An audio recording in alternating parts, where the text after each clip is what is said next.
సంగారెడ్డి జిల్లా తెల్లాపూర్ సర్కిల్లో అభివృద్ధి పనుల శంకుస్థాపన కార్యక్రమం ఉద్రిక్తతకు దారితీసింది. 48 కోట్లతో ప్రభుత్వ స్థానంలో నిర్మించనున్న పాఠశాలకు బీఆర్ఎస్ ఎమ్మెల్యే గూడెం మహిపాల్ శంకుస్థాపన చేశారు. అయితే శంకుస్థాపన కార్యక్రమంలో అధికారులు లేకపోవడం, శిలాఫలకం ఏర్పాటు చేయకపోవడంపై కాంగ్రెస్ నేతలు ఆగ్రహం వ్యక్తం చేశారు. తెల్లాపూర్ మున్సిపల్ కార్యాలయం పక్కన పూలే శివాజీ విగ్రహాల సర్కిల్ సమీపంలోని ప్రభుత్వ స్థలంలో అభివృద్ధి పనులకు శంకుస్థాపన, ఎకరం స్థలంలో ఫ్రీ ప్రైమరీ నుంచి ఇంటర్మీడియట్ వరకు విద్యాబోధన అందించేలా ప్రభుత్వ పాఠశాల నిర్మాణానికి 48 కోట్ల నిధులు మంజూరయ్యాయి. ఈ పనులకు బీఆర్ఎస్ ఎమ్మెల్యే గూడెం మహిపాల్ శంకుస్థాపన చేశారు. అయితే కార్యక్రమానికి సీఎంసీ, విద్యాశాఖ అధికారులు ఎవరూ హాజరు కాకపోవడం, శిలాఫలకం లేకుండానే శంకుస్థాపన చేయడంపై తెల్లాపూర్ కాంగ్రెస్ నేతలు అభ్యంతరం వ్యక్తం చేశారు. అదే ప్రాంగణంలో సీఎం రేవంత్ రెడ్డి చిత్రపటానికి కాంగ్రెస్ నేతలు పాలాభిషేకం చేశారు. దీంతో ఇరు పార్టీల నేతలు పోటాపోటీగా నినాదాలు చేయడంతో ఉద్రిక్త వాతావరణం నెలకొంది. జై కాంగ్రెస్, జై రేవంత్ రెడ్డి అంటూ కాంగ్రెస్ నేతలు, జై కేసీఆర్, జై బీఆర్ఎస్ అంటూ బీఆర్ఎస్ నేతలు నినాదాలు చేశారు. ఇరు పార్టీల నినాదాలతో కొద్దిసేపు ఆ ప్రాంగణం హోరెత్తింది. ఎలాంటి అవాంఛనీయ ఘటనలు చోటు చేసుకోకుండా పోలీసులు భారీ బందోబస్తు ఏర్పాటు చేశారు. ఎమ్మెల్యే గూడెం మహిపాల్ శంకుస్థాపన చేసి అక్కడి నుంచి వెళ్లిన అనంతరం పోలీసులు ఊపిరి పీల్చుకున్నారు. మరోవైపు తెల్లాపూర్ అభివృద్ధికి సీఎం రేవంత్ రెడ్డి ప్రభుత్వం భారీగా నిధులు కేటాయించిందని కాంగ్రెస్ నేతలు తెలిపారు. జిల్లా మంత్రి దామోదర్ రాజనరసింహ, జిల్లా ఇన్ఛార్జ్ మంత్రి వివేక్ వెంకటస్వామి, నియోజకవర్గ కాంగ్రెస్ ఇన్ఛార్జ్ కాటా శ్రీనివాస్ గౌడ్ సహకారంతోనే నిధులు మంజూరయ్యాయని కాంగ్రెస్ నేతలు పేర్కొన్నారు. ఇందిరానగర్ ప్రభుత్వ పాఠశాల అభివృద్ధికి 28 కోట్లు, తెల్లాపూర్ ప్రభుత్వ పాఠశాల అభివృద్ధికి 26 కోట్లు, డబుల్ బెడ్రూమ్ ప్రాంతాల్లోని ప్రభుత్వ పాఠశాల అభివృద్ధికి 15 కోట్లు కేటాయించినట్టు తెలిపారు. అభివృద్ధి పనుల శంకుస్థాపన కార్యక్రమం రాజకీయ నినాదాలతో ఉధృతంగా మారడంతో తెల్లాపూర్లో పోలీసులు అప్రమత్తమయ్యారు.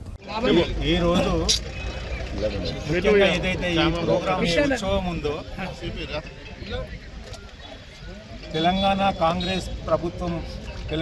కాంగ్రెస్ పార్టీ యొక్క ప్రభుత్వం రేవంత్ రెడ్డి గారి ఆలోచన ఏంటంటే పేద విద్యార్థులు కార్పొరేట్ స్థాయి విద్యను అందించాలి. ఆ ఒక్క ఉద్దేశంతోనే ఈరోజు తెల్లాపూర్లో పేద విద్యార్థులకు టీఆర్ఎస్ పార్టీగా రావడం ఎంతవరకు సమంజసం అనేది నేను ఎమ్మెల్యే గారిని ఒక మాట అడుగుతున్నాను. మరి ఇలాంటి వాతావరణం కూడా తెల్లాపూర్లో ఎప్పుడూ లేకుండే.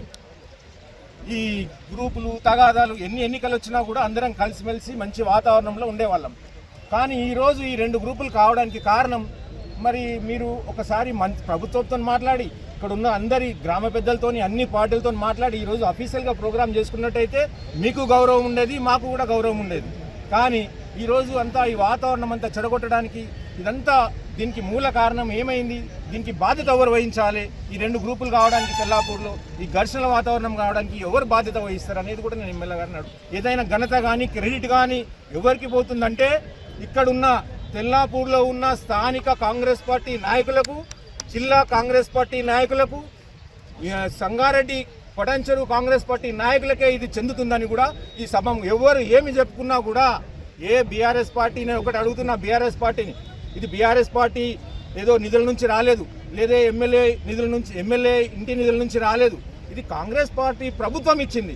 కాబట్టి నేను ఏది చెప్పినా కూడా ఇది ఖచ్చితంగా కూడా ఈ తెల్లాపూర్ కాంగ్రెస్ పార్టీ నాయకుల యొక్క ఘనతనే అని నేను ఈ సభాముఖంగా కూడా మీకు తెలియజేస్తా ఉన్నాను. ఎవరు ఏం చెప్పుకున్నా ఈ క్రెడిట్ అంతా కూడా తెల్లాపూర్ పార్టీ కాంగ్రెస్ ఈ కార్యక్రమాన్ని జరుపుకోవడానికి ఇక్కడ ఏర్పాటు చేయడం జరిగింది.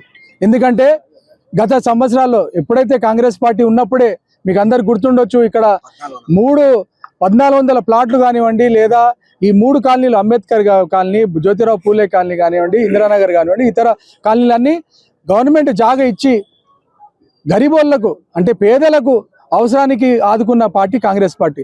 మళ్ళా ఈ 10 ఏళ్లలో మీరు గమనిస్తే ఎప్పుడైతే టీఆర్ఎస్ పాలన జరిగిందో ఒక్కటి కూడా గవర్నమెంట్కి సంబంధించిన ఒక స్కూల్ గాళ్ళు వచ్చిన వాగ్దానాలు ఎవరు చేయలేకపోయారు.